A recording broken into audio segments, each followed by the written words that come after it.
নমস্কার, আমি ট্রাভেলার অলোক এবার যাত্রা পুরী। তো পুরীর মন্দির সম্বন্ধে আমি কিছু বলবো, কিন্তু কিভাবে যাবেন। এটা দেখছেন একটা স্যান্ড অর্থাৎ বালি দিয়ে তৈরি। সেই পুরীতে যাবেন। আমরা গেছিলাম পুরীতে গরিব রথ 12881। এই 12881-এর ভাড়া মাত্র 750 টাকা। স্লিপার না, এটা এসি 3 টায়ার, সব পুরো ট্রেনটাই এসি। আমরা যাত্রা শুরু করলাম শালিমার স্টেশন দিয়ে। এখন পুরী যে কোনো ট্রেন এই শালিমার স্টেশন দিয়ে যাচ্ছে। তো দেখুন শালিমার স্টেশনটা। আর শালিমার স্টেশনে আসবেন কি করে? সেকেন্ড ব্রিজ অর্থাৎ দ্বিতীয় হুগলি সেতু পেরিয়ে জাস্ট বাঁদিকে ক্রস করলেই আমরা শালিমার স্টেশনটা পেয়ে যাব। এটা সাঁতরাগাছি বা হাওড়া স্টেশন থেকেও অনেক কাছে, কিন্তু কমিউনিকেশান একটু প্রবলেম আছে। তো যদি আসেন গাড়ি বুক করে আসবেন, অথবা রবীন্দ্র সদন থেকে যে কোনো বাসে এসে নেমে চলে আসবেন। তো এই মুহূর্তে ট্রেন 3 নম্বর প্ল্যাটফর্মে দিয়েছে। আমরা সবাই উঠেছি। আমাদের এবারে G14-এ আমাদের সিট পড়েছে। তো এই G14-এ আমরা আছি মোট 6 জন। আমি এই মুহূর্তে বাইরে আছি। বাইরে একটু ট্রেন ছাড়ার আগে একটু দেখে নিচ্ছি।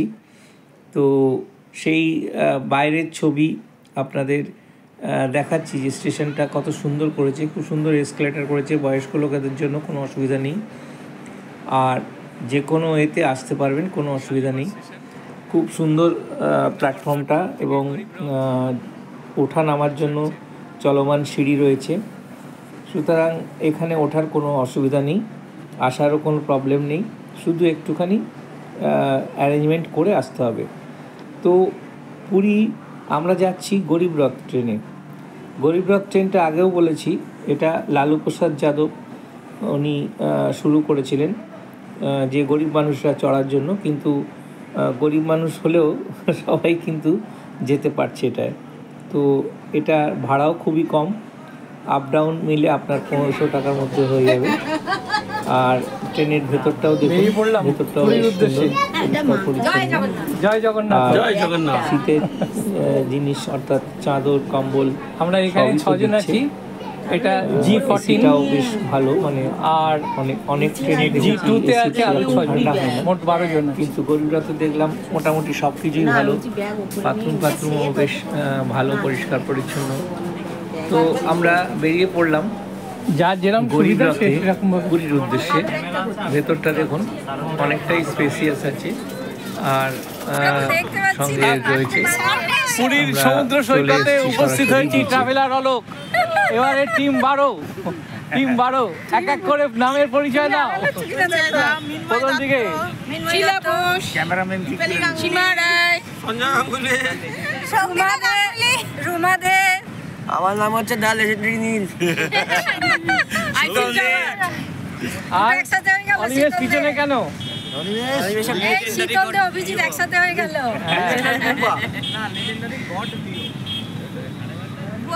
এবারে আমাদের অনেক ঘোরার জায়গা আছে, তবে আমরা শুরু করলাম প্রথমে বিচ দিয়ে। সি ভিউ হোটেলের একদম সামনেই রয়েছি আমরা রয়েছি সমুদ্রের পাশে সেলের গেস্ট হাউস। আর এখান থেকে আমরা যে নৈসর্গিক দৃশ্য দেখতে পাচ্ছি, সবে শুরু করলাম। আশা করি আপনাদের পরে আরও অনেক কিছু দেখানোর চেষ্টা করব।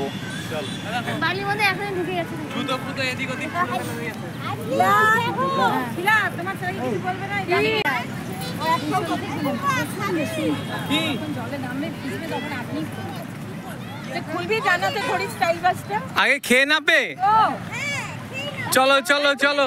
কি বলছে?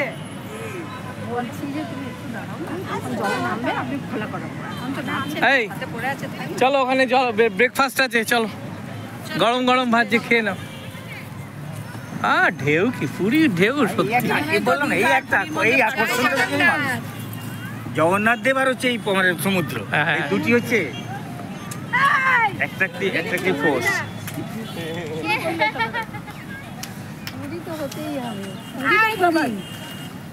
বাঙালির ঘরের বেড়ানোর জায়গা, একদম বাঙালির পাশের বাড়ি। হ্যাঁ দেখেছিস কাকিমা বলছে বালিগুলো ঢুকে যাচ্ছে। দীপুদা, দীঘা, পুরী আর দার্জিলিং, একদম বাঙালির পাশের বাড়ি। একদম। বৌদি তো ভালোই বলতে পারে দেখছি। গুড, বলুন কিছু বলুন। হ্যাঁ অনেকদিন পরে আমরা পুরীতে বেড়াতে এসেছি, পুরো একটা টিম 12 জনের। ভীষণ ভীষণ আনন্দ হচ্ছে, খুব ভালো লাগছে। আমরা এখন ব্রেকফাস্ট করব একসাথে, হ্যাঁ নতুন ভাবে এনজয় করছি। আমরা পুরীতে বহুবার এসেছি, কিন্তু এবারের আশাটা সম্পূর্ণ অন্যরকম, সম্পূর্ণ আলাদা এবং প্রচন্ড জয়ফুল, আনন্দদায়ক। থ্যাংক ইউ বৌদি। বলে কি কারণ কি আমি আছি। এই যে আমাদের নীল আছে, হ্যাঁ মিশিয়ে দাও। 30 টাকা করে সব বলছি। সাম্বার বাড়া দিয়ে দাও দাদা। এই প্লেটে কি কটা আছে? বলছে মিশিয়ে নিলাম। হ্যাঁ মিশিয়ে দাও, মিশিয়ে দাও। আমাকে সবকিছু মিশিয়ে দাও। আপনার যেমনি খাবে আমি দিব, আর মিশিয়ে দাও। খাবার জন্য আমি দিব। ঠিক আছে ঠিক আছে, বলো। তোমার ব্লক করে দিচ্ছি। এই বলি এখানে বলি।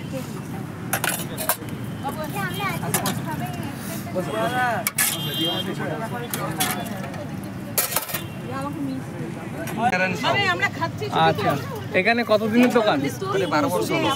12 বছর মাত্র? এক যুগ? আদি পরে করে করছি দাদা। হ্যাঁ হ্যাঁ, বিয়ে করে 11 ছিল, বাদ দিয়ে দোকান ছিল। আচ্ছা আচ্ছা। তো এখানে কিরকম বিক্রি হয় মোটামুটি? আমাকে মোটামুটি এমনি লোক হলে, যদি তো সিজন নয় না, এখন তো সিজন না, সিজন আছে। সিজনটা আপনার হয় এই ডিসেম্বর, জানুয়ারি, সেপ্টেম্বর থেকে শুরু হয়। এই দিন থেকে সেলের দিকে বেশি হয়। আচ্ছা আচ্ছা। এখন তো সেল কম আছে।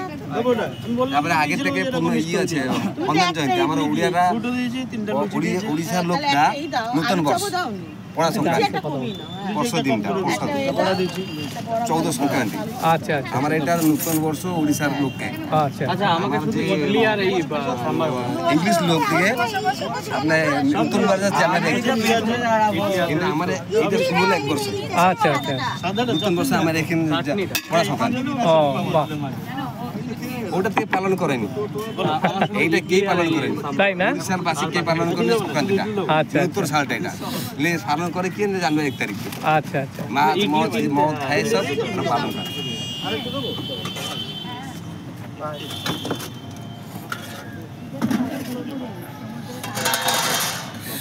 পুরীর আর কোনো অফ সিজন নেই, পুরী দীঘা সবসময় সিজন। এখন এই দোকানগুলো সব বন্ধ আছে। এই একটা হোটেল, সাগরিকা হোটেল। আমরা সেলের গেস্ট হাউসে ছিলাম। সেই সেলের গেস্ট হাউস থেকে সমুদ্র সৈকত দেখা যাচ্ছে, সমুদ্র। তো এখান থেকেও ভালোই ভিউ পাওয়া যাচ্ছে।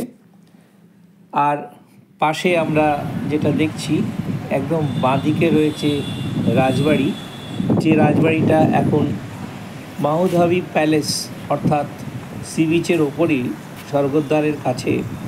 এই মাউধাবি প্যালেসের, এই যে দেখছেন, এই প্যালেসের কিন্তু ভাড়া এক একটা রুমের হচ্ছে, 6 বেডের রুমের ভাড়া হচ্ছে 7,499, আর ডিলাক্স রুমের ভাড়া হচ্ছে 6 বেডের 6,499। তো এটা একটু হাই এক্সপেন্সেস, আমাদের পক্ষে সম্ভব না, কারণ আমরা এত ঘন ঘন ট্যুর করি, সেখানে এরকম এক্সপেন্সেস এতে যাওয়াটা খুবই চাপের। তাই আমি মধ্যবিত্ত এবং নিম্ন মধ্যবিত্ত যারা মানে কম খরচে, কম খরচায় বেরোতে যান, তাদের জন্য আমি বলবো সবসময় হয় গেস্ট হাউস অথবা কোনো হলিডে হোম, এরকম কিছু বেছে নিলে খরচাটা অনেকটা কম হবে, যেটা আমরাও তাই করেছি। সেলের গেস্ট হাউস 4 বেডের রুম খুব ভালো এবং বাজেটের মধ্যে। এছাড়াও অনেক ব্যাংক, ইউনিভার্সিটি, ক্যালকাটা ইউনিভার্সিটিরও গেস্ট হাউস আছে, হলিডে হোম আছে। তো এরকম প্রচুর হলিডে হোম পুরীর জন্য আছে, তার একটা লিস্ট আমি দিয়ে রাখবো যাতে আপনাদের সুবিধা হয়। তো আমরা এই হলিডে হোম থেকে ওপর থেকে দেখতে পাচ্ছি, পাশেই একদম রাজবাড়ির পাশেই আমাদের হলিডে হোম। তো সেই জন্য ছবিটা তুলে নিলাম দেখানোর জন্য। তবে এবারে আসা যাক পুরী জগন্নাথ দেবের মন্দিরে। তো মন্দিরে এসেছি আমরা, সন্ধে হয়ে গেছে। তো মন্দিরের সম্বন্ধে কিছু বলতে চাই। মন্দিরের যে আপনারাও জানেন যে এই জগন্নাথ মন্দির উড়িষ্যার নীলগিরি পর্বতে অবস্থিত। উড়িষ্যার রাজা অনন্ত বর্মন চোর গঙ্গদেব অর্থাৎ 1078 থেকে 1147 খ্রিস্টাব্দ অর্থাৎ এই সময় এই মন্দিরের তৈরি করেছিলেন। আর অনন্ত ভীমদেব তিনি 1200 AD অর্থাৎ প্রায় 1078 থেকে 1147 AD এর মধ্যে তিনি এই মন্দির তৈরি করেছিলেন। এই মন্দিরের উচ্চতা হচ্ছে 214.8 ফুট, আর মন্দিরটি 665 ফুট এবং 640 ফুট পরিমিত জায়গায় অবস্থিত। মন্দিরের চারপাশে 20 ফুট উচ্চতা এবং 660 ফুট লম্বা বিশাল প্রাচীর রয়েছে। এই বিশাল প্রাচীরের মোট 4টে গেটে ভাগ করা হয়েছে। এই প্রাচীরকে আবার বলা হয় মেঘনাদ প্রাচীর। এই মেঘনাদ প্রাচীরের মন্দিরের চারিদিক ঘেরা আছে, আমি আগেই বলেছি। সেই বিভক্তটাকে ভাগ করা হচ্ছে, 1 নম্বরকে বলা হয় বিমান, 2 নম্বরকে বলা হয় মুখশালা, 3 নম্বর হচ্ছে জগমোহন, আর 4 নম্বর হচ্ছে ভোগমণ্ডপ। এই 4টি প্রবেশের আছে। আর 4টি প্রবেশের দ্বার হচ্ছে পূর্বের দিককে বলা হয়, যেটাকে মেন এন্ট্রান্স, সেটা হচ্ছে সিংহ দরজা, দক্ষিণের অশ্ব দরজা, পশ্চিমে বাঘ দরজা এবং উত্তরে হাতি দরজা। এই 4টে ভাগে পুরীর মন্দিরকে ভাগ করা হয়েছে। তবে আমরা যেটা ভুল করেছি সেটা হচ্ছে আমরা এই সিংহদ্বার দিয়ে ঢুকতে গিয়ে এই জুতো, ক্যামেরা, মোবাইল সব বাইরে রাখতে হয়েছে।